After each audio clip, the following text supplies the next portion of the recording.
আসসালামু আলাইকুম ওরহমতুল্লাহ। তো এখন হচ্ছে গিয়ে বিকেল আপনার 5:30 বাজে। তো আমি এইমাত্রই বাড়িতে আসলাম। তো এসে দেখি আমার ফার্মে যে চীনা হাঁসগুলো আছে সেগুলোর খাবার দেওয়া হয়ে গেছে। তো আজকে আমি যে বিষয়টা নিয়ে কথা বলবো সেটা হলো ভ্যাকসিন সম্পর্কে আজকে আমি আপনাদের একটু ধারণা দেব। তো আমার হাঁসেরও ভ্যাকসিন করানো কমপ্লিট। আমি ভ্যাকসিন করানো অবস্থায় আমি তখন ভিডিওটা করতে পারি নাই, কারণ আমার ফার্মের হাঁস বা মুরগি যেগুলোই আছে সেইগুলো আমি নিজেই ভিডিও করি। যখন আমার ফোন ছিল তখন আমি সামনের ক্যামেরা দিয়ে আমি সামনে থাকতাম। তো এখন হচ্ছে গিয়ে আপনার আমার যেহেতু আমার ক্যামেরা আছে, তো ক্যামেরাটা হচ্ছে গিয়ে আমি একটু বলি, এটা হচ্ছে গিয়ে আমার সনি 6000, আর সাথে হচ্ছে গিয়ে প্রাইম লেন্স। এটা মূলত ফটো তোলার জন্য 50mm লেন্স, যেটা আর কি আমি আপনি যদি আমি ভিডিওর ক্ষেত্রে এটা ব্যবহার করি তাহলে মিনিমাম হাঁসের থেকে 8 থেকে 10 হাত দূরে থাকতে হয়। 8 থেকে 10 হাত দূরে থাকা অবস্থায় তারপর আমি ভিডিওটা করি। তো সেই কারণে আমি সামনে থেকে ভিডিও করতে পারি না, কারণ ভিডিওতে আমি পেঁচবো না, হাঁস পেঁচবে কে ভিডিওতে থাকবে এই জিনিসটা বোঝা যায় না। তো সেই ক্ষেত্রে আর কি আমি ভিডিওটা ক্যামেরার পিছনে থেকে আমি ভিডিওটা করি। তো এখন যে মূল কথা সেটা হলো ভ্যাকসিন। এটা নিয়ে কালকে একটু কথা হয়েছে আমার পেজে। তো যাক, ওইদিকে আমি যাব না। যেটা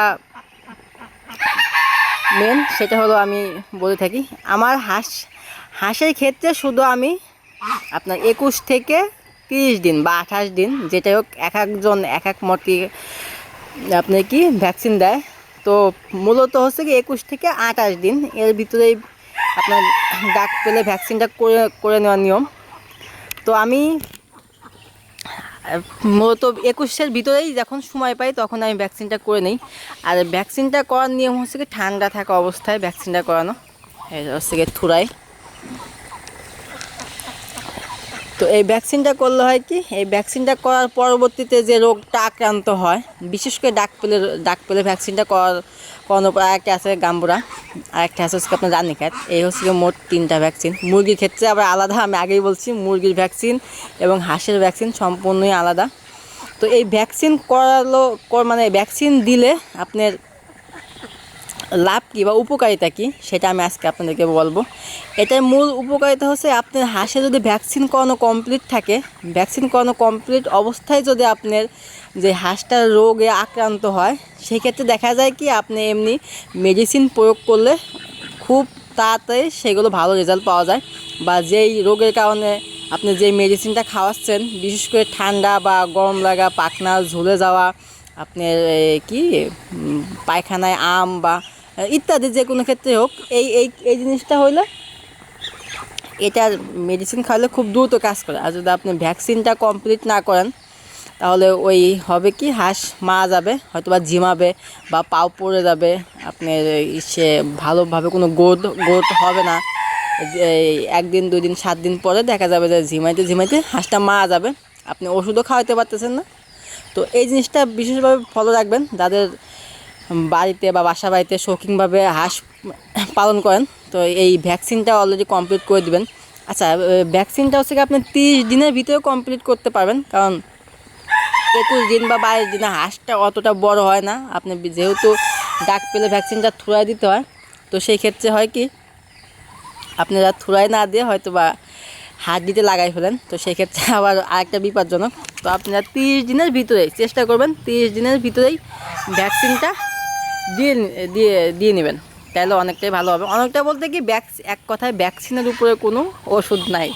ভ্যাকসিন এটা মাস্ট, এটা কমন, এটা লাগবেই প্রতিটা হাঁস মুরগির ক্ষেত্রে ভ্যাকসিন বাধ্যতামূলক। তো এটা আপনারা অলরেডি করে নেবেন। আর আমি নেক্সটে যে আমি আবার যে হাঁসের বাচ্চাগুলো তুলবো, অবশ্যই আমি তখন দেখাবো যে আমি কিভাবে আমার হাঁসগুলোর ভ্যাকসিন করে থাকি। তো সবাই অলরেডি বুঝে গেছেন যে ভ্যাকসিন কতটা গুরুত্বপূর্ণ। ভ্যাকসিন এটা বাধ্যতামূলক, হাঁস হোক মুরগি হোক, আমি আবারও বলতেছি ভ্যাকসিন এটা বাধ্যতামূলক করতেই হবে। কারণ ভ্যাকসিন না করালে আপনার হাঁস ঝিমাবে, হাঁস বল পাবে না, হয়তো বা 2 মাস বা 3 মাস পরে যা দেখবেন যে হাঁসের পা পড়ে গেছে। তো তখন এক্ষেত্রে আবার ভ্যাকসিন দেওয়ার পরেও কিন্তু হাঁসের পা পড়ে যায়, সেটা একটা জিনিস, আর ভ্যাকসিন ছাড়া একটা জিনিস। তো আমার এখানে আছে প্রায় 7-8টা হাঁস এরকম হয়েছিল, পা পড়ে গেছিলো। তো আল্লাহর রহমতে আমি ওষুধ ওদের খাওয়ানোর পরেই আমার হাঁসগুলো আবার আগের মতন সুস্থ হয়ে গেছিলো। আচ্ছা, তার প্রমাণ আমি একটা দেখাই আমার কোন হাঁসটা পড়ে গেছিলো। এই যে আপনার মরক হাঁসটা, এটা হচ্ছে দেশি হাঁস। ওই হাঁসটা অলরেডি 3 দিন এরকমভাবে পড়া ছিল, ওটা অলরেডি ভ্যাকসিন কমপ্লিট ছিল।